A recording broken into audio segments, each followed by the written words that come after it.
So sebelum saya nak mulakan perkongsian saya, you perasan tak kalau ada orang beli barang, mostly dia orang beli bukan sebab logical macam dia punya functionality apa semua, tapi people buy because of emotion.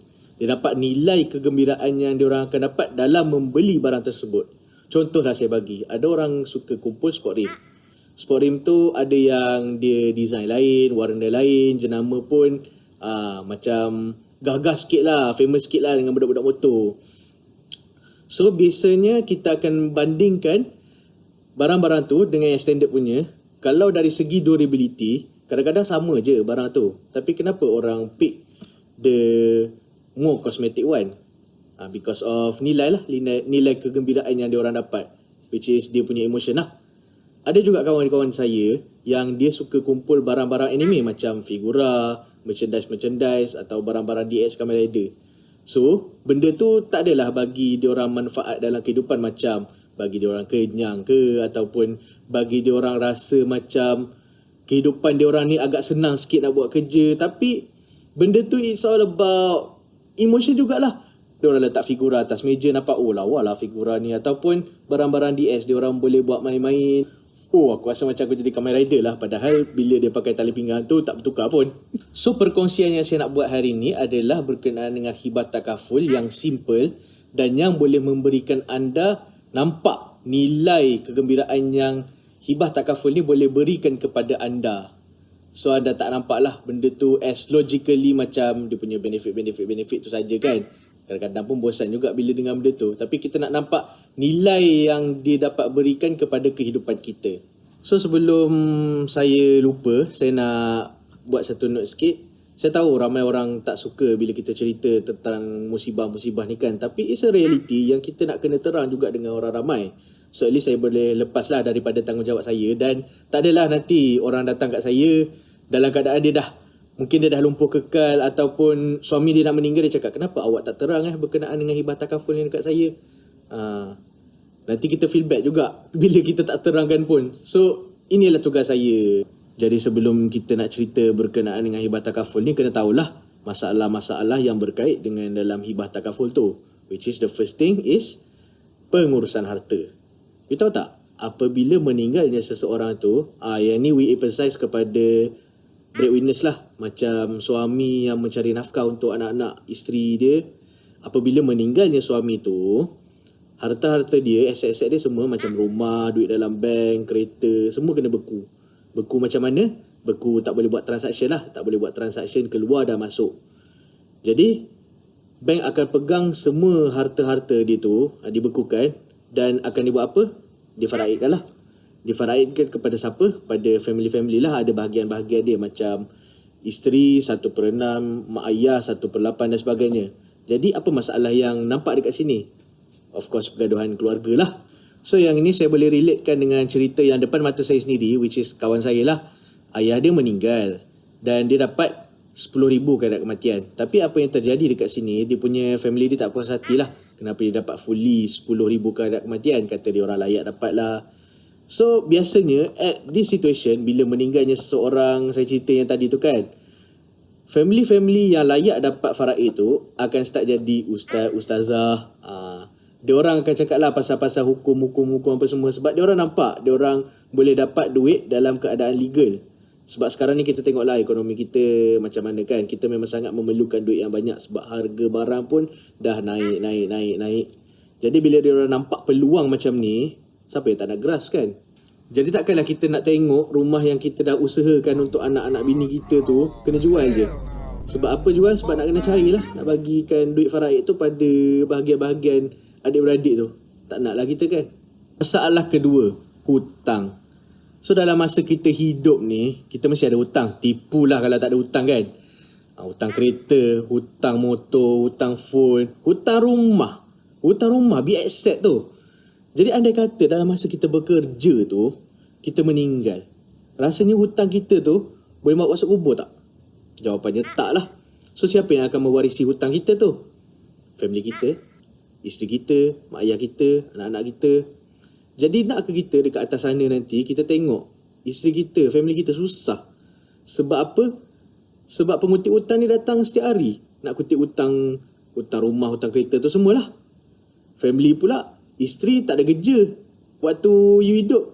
Waktu ni lah dia terpaksa nak cari kerja untuk nak sara apa? Nak sara anak-anak lagi, nak bayar hutang lagi. Susah tak? You cuba letak diri you dekat dalam isteri you kalau jadi benda tu. Mesti you tak nak kan? Yang ketiga, pengganti gaji. Okay, you dapat kerja ataupun you dah kerja lama dekat satu company ni. It's the best company. Dia bagi gaji you banyak, dia bagi you benefit banyak. Tapi andai kata sampai masa you lumpuh kekal ataupun you ada satu sakit kritikal yang membuatkan you tak boleh kerja macam orang biasa, which is orang lain boleh kerja tiap-tiap hari, you tak boleh kerja tiap-tiap hari. You kena kerja 3 kali seminggu. Orang lain boleh kerja tiap-tiap hari. So you rasa adakah you punya bos akan kekalkan you lagi kerja dekat situ? So mesti bos you akan cari pekerja yang lagi better, yang boleh kerja macam orang biasa, tak macam you. So apa jadi kat you? You kena buat kerja lah. Tapi you ada anak-anak lagi yang you nak kena tanggung makan, nak kena tanggung sekolah, isteri you yang nak kena tanggung lagi sebab isteri you tak kerja. Ataupun maybe you ada mak ayah yang sakit, you nak kena tanggung medical cost diorang. Jadi kalau you ada saving sekalipun, you rasa berapa lama ya saving you boleh bertahan? Ini kan lagi kalau you tak ada saving. Macam mana you nak hidup? Ada tak you punya pengganti gaji? Jawapannya memang tak lah. And for the last one, amalan. Kita ada 3 amalan yang berterusan selepas kita meninggal, which is first, doa anak yang soleh. Kedua, ilmu bermanfaat. Dan ketiga, sedekah. Jadi yang first, adakah anda yakin anak-anak you yang you besarkan sampai sekarang akan mendoakan kesejahteraan you selepas you meninggal setiap hari? You pun tak yakin kan? Kedua, ilmu bermanfaat. You rasa ilmu yang you share dekat orang ni dah banyak ke? Kebiasaannya tak lah. And for the last one, sedekah. Adakah kita punya sedekah kita tu dah banyak? Macam orang-orang bangsawan yang 10,000 dia boleh bagi sedekah, 20,000. Tak lah kan, kebiasaannya. Jadi bila kita dah cerita tentang masalah, mesti kita nak tahu penyelesaian kan? Jadi jawapan dia adalah hibah takaful. Memang semua ni hibah takaful jawapan dia. Well, kita punya tajuk pun memang pasal hibah takaful. Jadi memang the answer is hibah takaful lah. Tapi kita cerita apa yang hibah takaful ni boleh buat untuk selesaikan masalah tu. Jadi first kita cerita faraid. Ingat tak tadi yang kita cerita tentang family bergaduh tu, yang berebut duit tu semua? Okay, kita let's say lah, total harta dia ada dalam 350,000. Dan suami sediakan hibah sebanyak 350,000 juga. Suami meninggal. Lepas tu jadilah pergaduhan harta tu semua. Tapi takkan nak cairkan rumah tu. Jadi, bila suami dah sediakan hibah tu akan dapat kepada penama isteri. Isteri akan dapat hibah lah. Jadi, isteri boleh gunakan hibah tu untuk nak bayar faraid-faraid itu semua. So, memang ahli family memang akan senyap lah. Dah dapat duit dia orang, senyap lah. Macam tu je.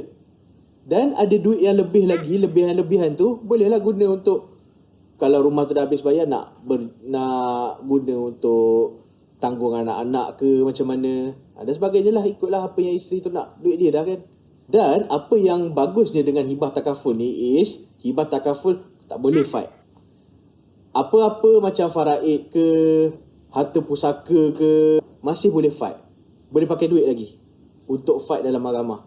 Tapi hibah takaful memang ada akta, tak boleh fight. Hantarlah lawyer macam mana pun, memang tak boleh fight. Jadi memang duit tu akan jadi milik isteri lah. Sebab hibah ni pun maksud dia adalah hadiah. Kita hadiahkan satu nilai duit ni kepada isteri. Benda tu hadiah kan? Jadi memang milik dia lah, milik isteri tu lah. Yang kedua, hutang. Yang ni kita sambung balik dengan yang selepas bayar faraid tu. Andai kata suami ada lagi hutang, hutang rumah ke, hutang kereta ke yang tak terbayar, so isteri boleh gunakan nilai dalam hibah tu untuk bayar hutang-hutang tu semua. Maknanya kalau Along ke orang yang kutip hutang datang kat rumah, saya nak kutip hutang. Okay, saya dah ada hibah, saya gunakan hibah ni untuk nak membayar hutang tersebut. Settle. 2 dah settle. Yang ketiga, pengganti gaji. Okay, cerita ni kita buat separate lah. Okay, let's say this is a husband lah. Husband ni yang bijak. Dia buat satu hibah sebanyak 350,000. Kenapa dia buat 350,000? Sebab dia ada anak paling kecil 10 tahun. Jadi dia kira gaji dia selama 10 tahun total dia dalam 350,000. Jadi dia buatlah hibah 350,000. Andai kata dia meninggal ataupun lumpuh kekal, dia dah ada satu pengganti gaji yang boleh diberikan kepada family dia untuk family dia meneruskan kehidupan. So, happy tak kat situ? Orang bagi duit free kot. Biasanya kalau kita ni dah kena buat kerja, kita dah tak ada gaji, tak ada orang nak bagi duit kat kita. Tapi kita sebagai ejen takaful ni, kita bagi duit dekat klien untuk dia meneruskan kehidupan dia dan family dia.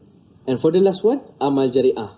Satu lagi benda yang bagus dengan hibah takaful ni is you boleh letak siapa je pun penama yang you nak letak. Even you punya spouse, you punya anak-anak, you punya family, you punya saudara, you punya kawan-kawan pun you boleh letak. Nampak tak kat situ? So kat situ, maybe you boleh letak like 10% daripada you punya nilai hibah tu kepada masjid. Mana-mana masjid lah you nak letak. Jadi apabila you meninggal, 10% daripada nilai hibah tu akan diberikan kepada masjid sebagai wakaf. You rasa 10,000 nilai wakaf tu, kalau you wakaf 10,000 tu untuk macam nak beli Al-Quran ke, nak beli sejadah ke, berapa banyak Al-Quran you boleh beli? Berapa banyak sejadah you boleh beli? Berapa lama benda tu boleh bertahan? Berapa lama pahala you boleh dapat kumpul? Selama mana barang-barang tu dapat digunakan? You can see about ya. So nampak tak? Apa nilai yang hibah ni dapat berikan kepada kehidupan kita? Bukan saja dekat dunia tau. Dekat akhirat pun dia boleh bagi. Takaful ni kita guna konsep tabaruk. Kita mencarum bulan-bulan dekat dalam takaful, duit tu akan masuk dalam satu tabung. Tabung tu kalau kita tak guna, maksud tak guna tu kita tak meninggal atau lumpuh kekal lah, akan digunakan oleh orang lain. Jadi orang lain akan dapat manfaat daripada duit anda. Rasanya kalau niat you betul, you tak dapat pahala ke? Mesti you dapat kan? So you dapat kat sini serampang dua mata. You dapat benefit, you dapat pahala. So itulah sedikit sebanyak yang saya boleh share lah berkenaan dengan hibah takaful ni. Saya harap perkongsian saya ni dapat memberikan anda input yang bagus lah. Yang paling penting sekali, you boleh nampak apa nilai dalam hibah takaful ni boleh beri kepada you punya diri. Bukan saja you punya diri, you punya diri, you punya keluarga, you punya masyarakat, you punya negara. So itu saja daripada saya. Assalamualaikum.